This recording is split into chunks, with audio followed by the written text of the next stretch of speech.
Assalamualaikum warahmatullahi wabarakatuh. Halo sahabat pintar, apa kabar? Semoga kalian selalu sehat dan tetap bersemangat ya. Kali ini Bu Guru akan menyampaikan materi pelajaran untuk kelas 5, tema 5, ekosistem, subtema 2, hubungan antar makhluk hidup dalam ekosistem, pembelajaran kedua. Namun sebelum kita mulai, marilah kita awali pembelajaran kita pagi ini dengan pembacaan doa terlebih dahulu ya.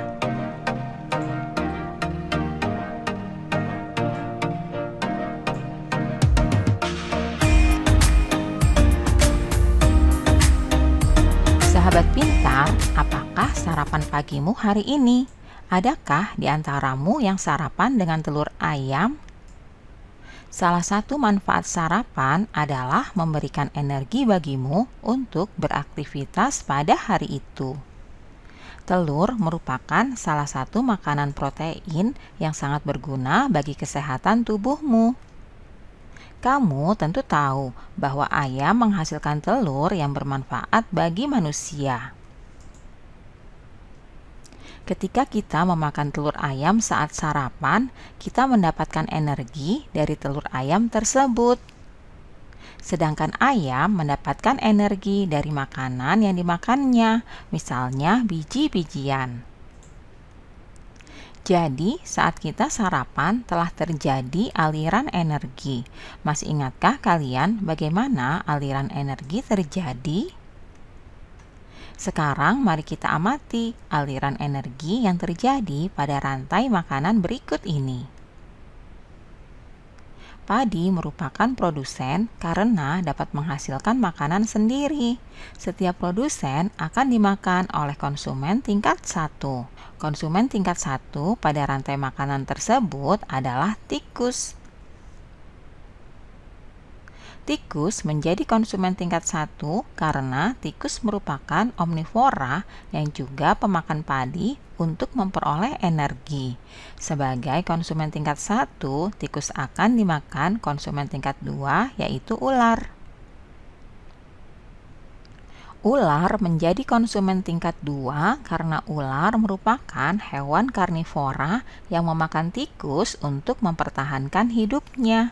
Sebagai konsumen tingkat 2, ular akan dimakan oleh konsumen tingkat 3 yaitu burung elang.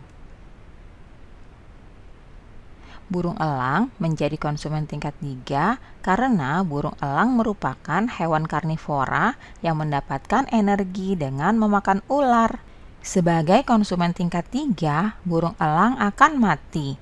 Bangkai burung elang akan diurai oleh mikroorganisme seperti jamur. Jamur berperan sebagai pengurai yang menguraikan burung elang yang telah mati. Hasil penguraian yang terdiri dari zat-zat tertentu akan masuk ke dalam tanah dan dimanfaatkan oleh tumbuhan sebagai sumber makanan.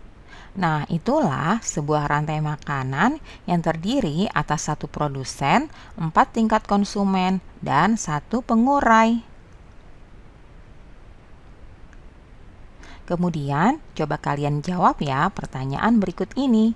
Apa yang dimaksud aliran energi pada sebuah rantai makanan?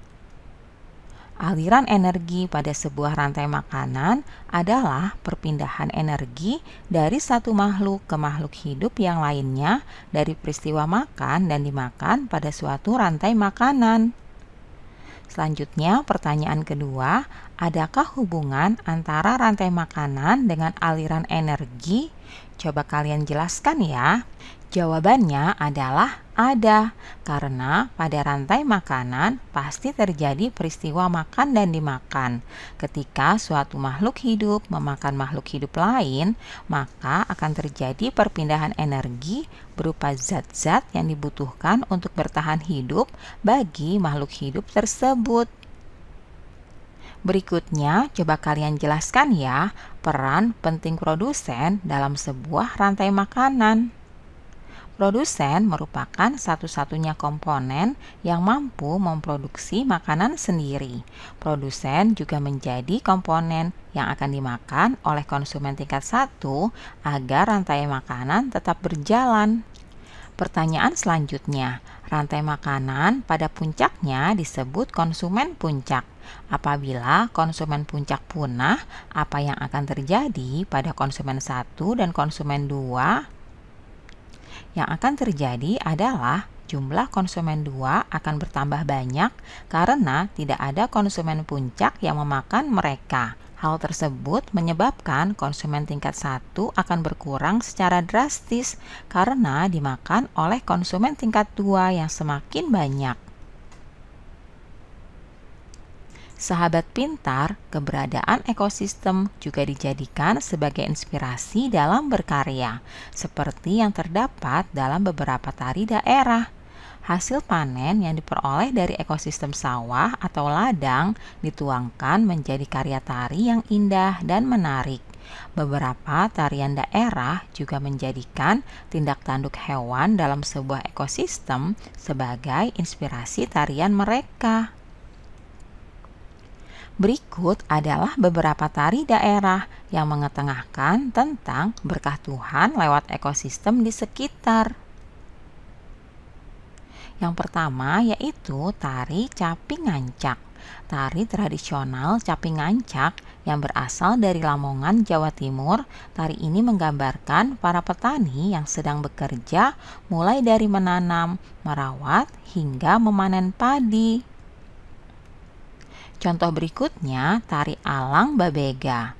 Tari Alang Babega dari Minangkabau, Sumatera Barat, merupakan sebuah tarian khas daerah yang menggambarkan burung elang yang melayang-layang di udara.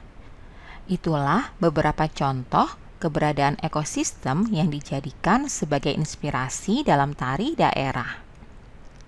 Sahabat pintar, setiap tarian daerah memerlukan perlengkapan atau properti yang dikenakan penari pada saat menarikannya. Properti tari bisa jadi berbeda antara satu tarian dengan tarian yang lainnya. Properti yang digunakan menjadi ciri khas tersendiri tarian tersebut. Bahkan beberapa properti tari dijadikan sebagai nama bagi tarian tersebut. Misalnya payung yang digunakan sebagai tari payung. Misalnya payung yang digunakan dalam tari payung atau caping yang digunakan dalam tari Caping Ngancak. Sahabat pintar, berikut ini adalah tarian dan properti yang digunakan dalam pertunjukannya. Seperti tari payung, properti yang digunakan adalah payung. Kemudian tari piring, properti yang digunakan piring. Selanjutnya ada tari lilin, properti yang digunakan yaitu lilin. Berikutnya ada tari kuda lumping, properti yang digunakan kuda-kudaan. Selanjutnya ada tari Caping Ngancak, properti yang digunakan yaitu caping. Kemudian ada tari topeng, properti yang digunakan adalah sebuah topeng. Dan yang terakhir, tari legong, properti yang digunakan yaitu kipas. Itulah beberapa tarian dan properti yang digunakan dalam pertunjukannya masing-masing ya. Demikianlah pembelajaran kita pada pagi hari ini. Semoga bermanfaat untuk kalian semuanya. Sampai jumpa lagi pada video pembelajaran selanjutnya ya. Salam sehat dan tetap semangat. Wassalamualaikum warahmatullahi wabarakatuh.